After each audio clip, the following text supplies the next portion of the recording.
Olá, seja bem-vindo. Essa série de vídeos que está falando sobre o Evangelho segundo João, o Espiritismo e o inconsciente puro. Eu sempre relembro todos os vídeos para dar destaque para entender por quê. Primeiro, foi escolhido o Evangelho de João por ser o mais espiritualizado de todos os 4 evangelhos. Vocês sabem que existe o evangelho do Marcos, do Lucas e do Mateus e o do João. Mas o do João é o mais espiritualizado de todos. É o que mostra o Cristo. O Espiritismo, porque o Espiritismo é a chave para que possa compreender o Cristo. Então, por isso, esta união do trabalho feito pela Pleiade de Espírito, juntamente com Allan Kardec, que abre um leque de entendimento da verdadeira compreensão do Cristo. Inconsciente puro, que eu disse que busquei esse trabalho no trabalho do professor Jorge Andréa, o inconsciente puro, para você entender a essência do inconsciente, ou seja, a parte divina de cada um. Eu falei que em outra oportunidade eu vou falar sobre o inconsciente passado e arcaico, até ligado com o Evangelho, sobretudo com o Evangelho do Lucas, que é o que melhor serve para esse entendimento. Mas ficará para outra oportunidade. Então, o assunto de hoje é o título Jesus na Festa do Tabernáculo. É o capítulo 7 do Evangelho do João. Então, o Evangelho segundo João começa nesta tradução do Ferreira, que eu disse de propósito, tradução atualizada. Eu escolho Ferreira de propósito, para não confundir. Se eu pegasse a tradução do Haroldo Dutra, iam dizer porque o Haroldo Dutra é espírita. Embora a tradução do Haroldo Dutra vale a pena ler. Se você não leu, leia a tradução do Evangelho segundo Haroldo Dutra. Mas eu peguei de propósito porque é o mais lido pelos companheiros evangélicos. Então, nesta tradução do Ferreira, o João começa escrevendo assim.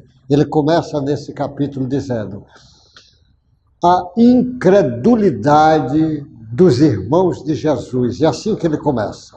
Ele diz: passado estas coisas, que ele vai descrevendo uma andança, Jesus andava pela Galileia, porque não desejava percorrer a Judéia, visto que os judeus procuravam matá-lo. Ora, a festa dos judeus, chamada de festa dos tabernáculos, estava próxima. Dirigiam-se, pois, a ele os seus irmãos e lhe disseram, eu vou até indo trazendo algumas colocações para vocês. Deixe esse lugar, os irmãos de Jesus disseram para ele, deixe esse lugar e vai para a Judéia, para que também os teus discípulos vejam as obras que fazes. Porque ninguém há que procure ser conhecido em público e, contudo, realize os seus feitos em oculto. Se faz essas coisas, manifesta-te ao mundo, pois nem mesmo os seus irmãos criam nele. Disse-lhe, pois, Jesus, o meu tempo ainda não chegou, mas o vosso está sempre presente. Não pode o mundo odiar-vos, mas a mim me odeia, porque eu dou testemunho a seu respeito de que as suas obras são más. Subi vós outros a festas, eu por enquanto não subo, porque o meu tempo não está cumprido. Disse-lhe Jesus essas coisas e continuou na Galileia. Antes de puxar o assunto do tabernáculo para valer, comece entendendo isso. Jesus andava pela Galileia, desejava percorrer a Judéia. Os judeus procuravam matá-lo. A festa, ele diz, a festa dos judeus, porque no passado era a festa em homenagem a Deus, mas agora era a festa dos judeus, porque já estava misturado tantos rituais, tantas coisas distantes da colocação de adoração a Deus, que agora era a festa de judeus. Os judeus tinham muitas festas, eles faziam muitas festas, até hoje fazem. Festa da Páscoa, festa do perdão, o tabernáculo mesmo é uma festa que dura 7 dias para comemorar a colheita do trigo, que é o alimento principal deles. E nessa festa tinha uma série de rituais. E os irmãos de Jesus, é interessante que ele fala irmãos, até uma grande discussão nesse meio teológico, dizendo Jesus tinha irmãos, não tinha irmãos, e vem aquelas discussões, a Igreja Católica defende a ideia que Jesus não tinha irmãos, que quando eram primos, eles chamavam de irmãos naquela época. Alguns companheiros evangélicos dizem o contrário, que ele tinha irmãos, mas isso não tem muita importância. O Kardec, ele chama a atenção no entendimento do Cristo, que você não olhe muito para o lado histórico, você olhe o lado moral, que é um caminho que não tem discussões. Então a discussão mais significava que os irmãos ou primos, seja lá quem for, não acreditava, não acreditava em Jesus ainda como Messias, porque ele dizia, os seus irmãos lhe disseram, deixe este lugar e vai para a Judéia, para que também os seus discípulos vejam as obras que fazes. Porque ninguém aqui procure ser conhecido em público e, contudo, realize os seus feitos em oculto. Se faz essas coisas, manifesta ao mundo, pois nem mesmo os seus irmãos criam nele. Porque ele está dizendo o seguinte, eles achavam que Jesus precisava se manifestar para o mundo. Jesus, na realidade, ele não estava nem um pouco preocupado de manifestar, porque Jesus não vinha trazer nada dele. É como ele sempre diz, eu trago o que o Pai quer que eu traga. Ele sabia que ele trazendo as coisas do Pai, na hora certa isso seria conhecido, ele não estava preocupado com isso. Mas os irmãos pensavam que ele precisava, como se ele estivesse fazendo propaganda do trabalho dele. E ele não estava nem um pouco preocupado com propaganda do trabalho dele, porque o trabalho não era dele, o trabalho era de Deus, que estava sendo realizado através dele. E naturalmente que os irmãos ou primos ou quem fosse ali não entendia que Jesus era instrumento de Deus. Ele mesmo disse tantas vezes, eu de mim não faço nada, faço tudo que o Pai quer. Mas ele vai chamando. Aí Jesus diz para eles, o meu tempo ainda não chegou. Ele sabia que ele ia ser crucificado, ele sabia isso tudo, mas ainda não tinha chegado o tempo. Ele disse, não chegou. Mas o vosso está sempre presente. Não pode o mundo odiar vocês, mas a mim me odeia, porque eu dou testemunho a seu respeito de que suas obras são más. Jesus dá testemunho que as obras das pessoas são más. Aí ele diz, subi vós a festa. Eu, por enquanto, não subo. Ele disse, eu, por enquanto, não subo. Ele não está dizendo que não sobe, ele está dizendo que, por enquanto. Porque tem até pessoas que chegam a dizer que Jesus estava mentindo quando disse que não ia. Não, ele não está dizendo que ele não vai. Ele está dizendo, eu, por enquanto, não subo. Que é o que ele vai fazer. Ele vai no meio da festa e ele chega lá, de surpresa. Porque o meu tempo ainda não está cumprido. Disse Jesus essas coisas e continuou na Galileia. Aí continua o João escrevendo, mas depois que seus irmãos subiram para a festa, então subiu ele também, não publicamente, mas em oculto. ele chega ao culto. E os judeus procuravam na festa e perguntavam, onde estará ele? E havia grande murmuração a seu respeito entre as multidões. Um dizia, ele é bom, e o outro não, antes engana o povo. Entretanto, ninguém falava dele abertamente, com medo dos judeus. E ele causava polêmica, porque os líderes do judaísmo na época diziam que ele era um enganador, mas as pessoas diziam, mas ele está fazendo tanta coisa. E na realidade, ninguém estava entendendo quem era ele, de verdade. Não sabia que ele era o governador do planeta. Eles não tinham nem ideia de uma coisa dessa. Eles não tinha colocação de uma ideia dessa, governador do planeta. Aliás, eu gostaria de chamar a atenção, o Emmanuel, aqui, o Humberto de Campos, nas suas belíssimas crônicas pelo Chico, que ele faz com o nome Humberto de Campos, Irmão X, ele vai fazendo, e no Brasil, Coração do Mundo, ele chama atenção, aliás, esse livro, Brasil, Coração do Mundo, Pátria do Evangelho, quem nunca leu, leia. É um livro psicografado pelo Chico Xavier, do Humberto de Campos, é um livro belíssimo. Leia. Brasil, Coração do Mundo, Pátria do Evangelho. Estou falando do quê? Nós estamos falando sobre o Evangelho, tem um livro desse, leia.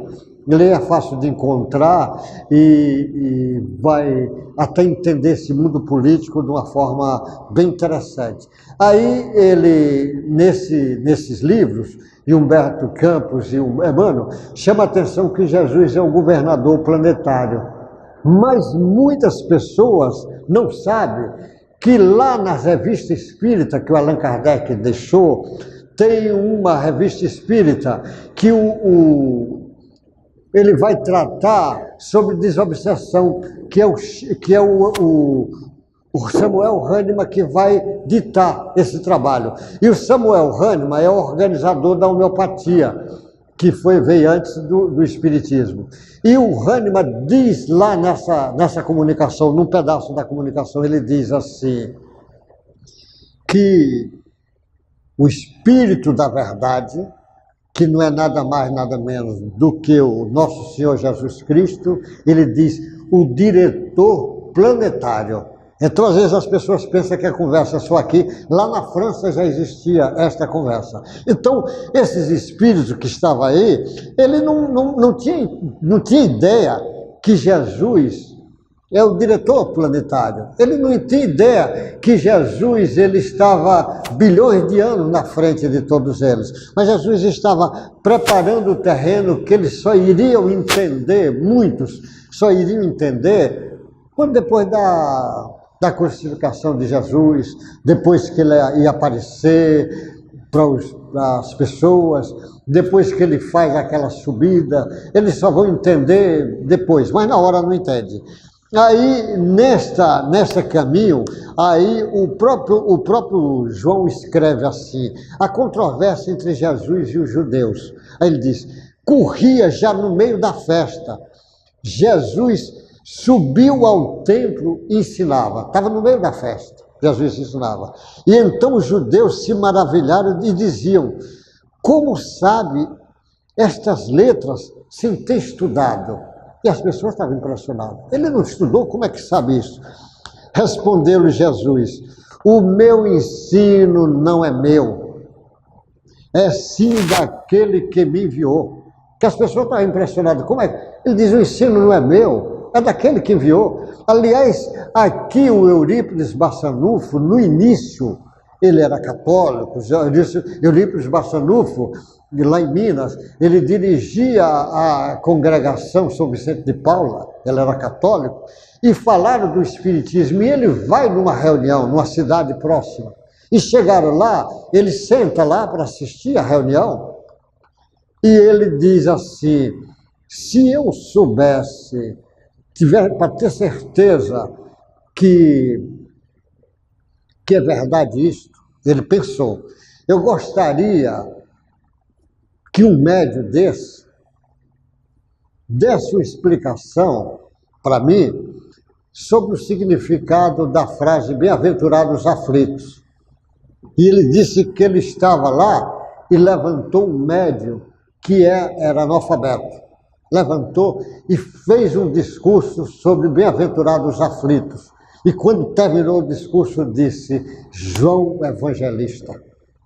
Aí ele ficou impressionado e depois virou aquela fantástica. Aliás, quem não conhece Eurípides Barçanufo, entra na internet para começar a ter uma ideia. Eurípides Barçanufo, na minha ótica, o maior educador do Brasil. Mas entre para você ver. Então ele diz, e as pessoas estavam impressionadas, como é que ele sabe isso tudo? Respondeu Jesus: o ensino não é meu, daquele que me enviou.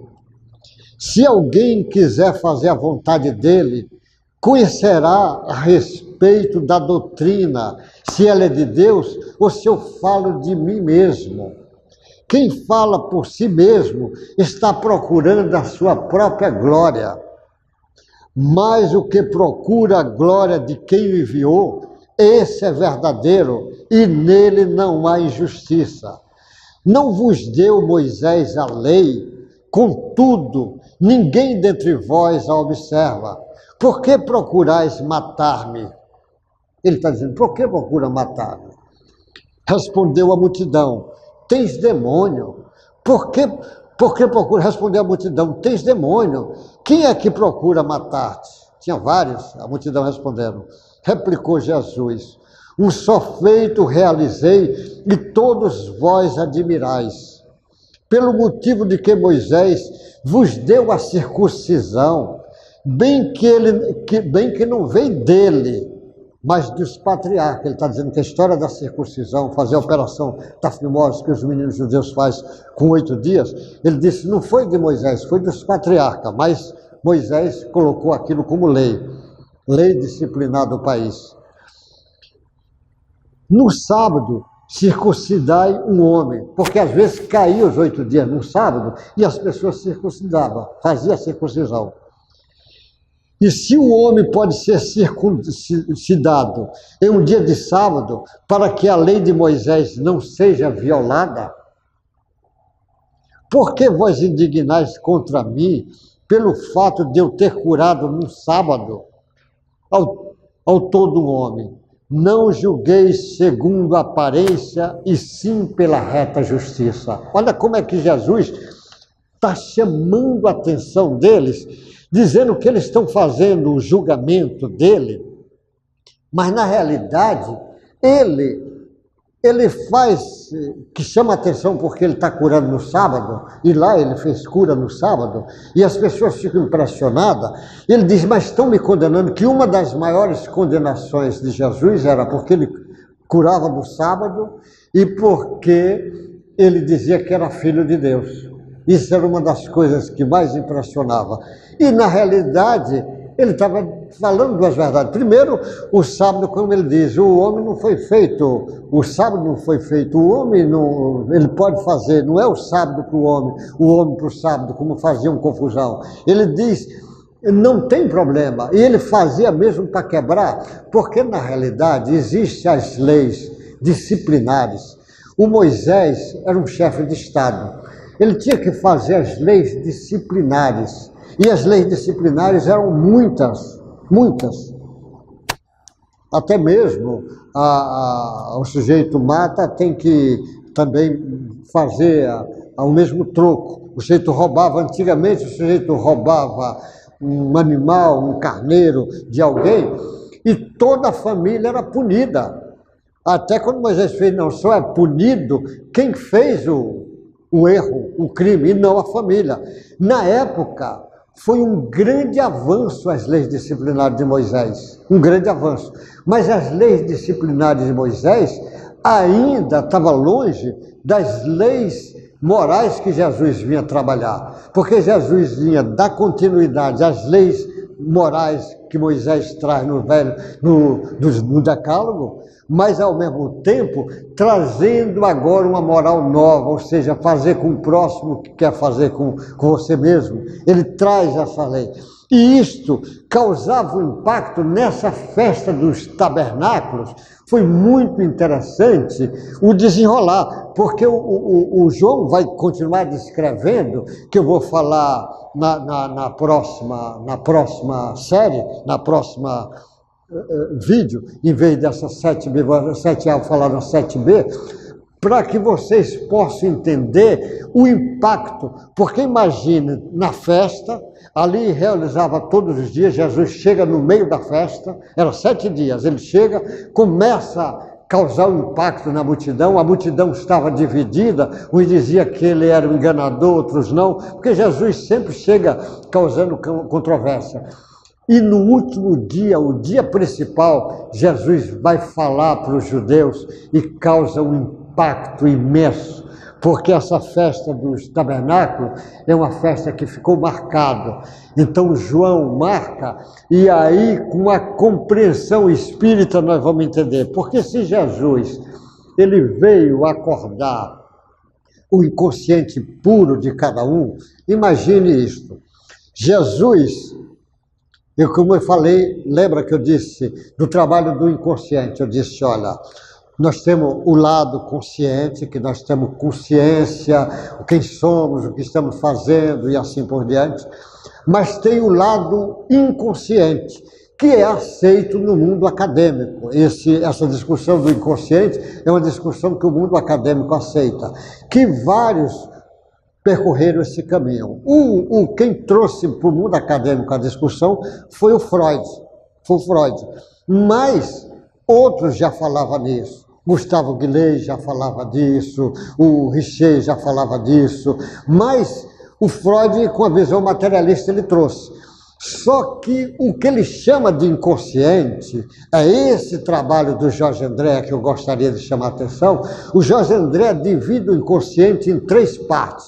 O inconsciente atual, que são as coisas desta vida atual, que você tem informações de muitas coisas que aconteceram nesta vida e que são responsáveis por uma série de distúrbios às vezes, principalmente a criança que foi maltratada, humilhada, que sofreu, porque o que der para uma criança de 0 a 7 anos é definitivo, é muito importante saber. A criança precisa ser amada muito de 0 a 7 anos, porque o amor não cria distúrbio. Então, muitas informações desta vida, às vezes está guardada no inconsciente, mas a qualquer instante ele pode vir à tona, basta um gatilho qualquer acordar. Então, muitas neuroses que os psicólogos trabalham com isso, os psiquiatras, é desta vida atual, do inconsciente atual. Mas tem informações que é do inconsciente passado, arcaico, que o Jorge André usa muito esse termo, inconsciente arcaico. Esse inconsciente arcaico são informações que você está armazenada de outras existências, de outras reencarnações, está armazenada em cada um. De vez em quando a pessoa apresenta sinais ou sintomas desse inconsciente passado, que é em outro capítulo que eu vou falar sobre esse assunto.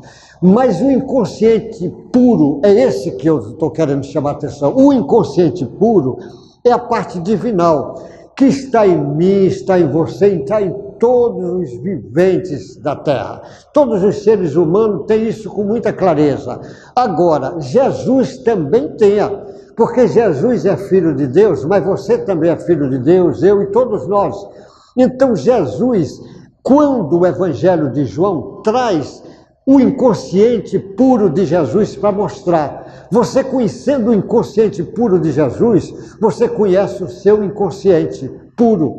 Você conhece o divinal seu que está armazenado. Então você conhecendo Jesus, você tem ideia do que é Deus. E você conhecendo Deus, você vai conhecer Deus através do conhecimento de Jesus. Então você quer saber quem é você, o seu inconsciente puro? Olha o inconsciente puro de Jesus. E o inconsciente puro de Jesus é o inconsciente, é Deus que está falando.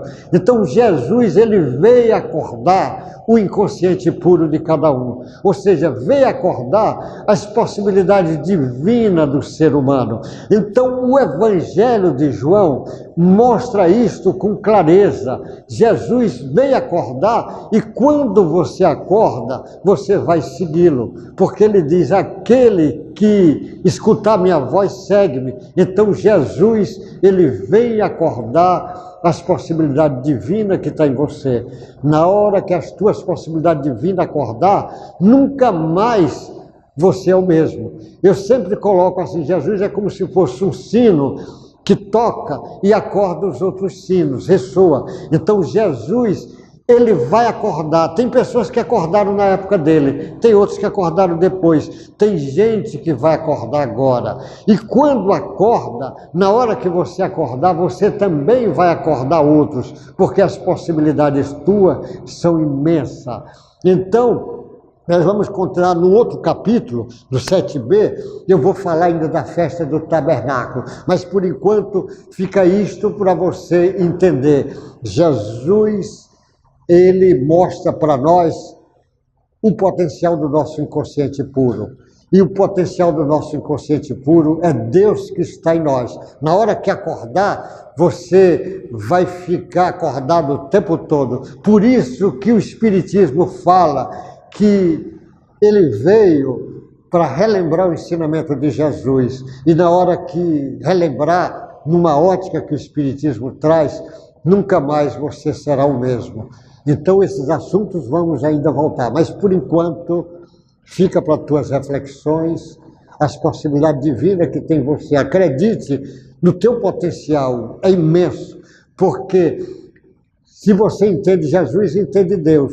Se você entende Jesus, você entende agora as possibilidades suas. E as possibilidades suas são imensas, porque Jesus diz, o que eu faço, qualquer um pode fazer. Então, acredite em você, mas antes de tudo, acredite mais em Deus, depois em você. Que Deus te guarde, você e tua família, muita paz, muita saúde para os teus parentes e amigos, encarnado e desencarnado. Até o próximo encontro.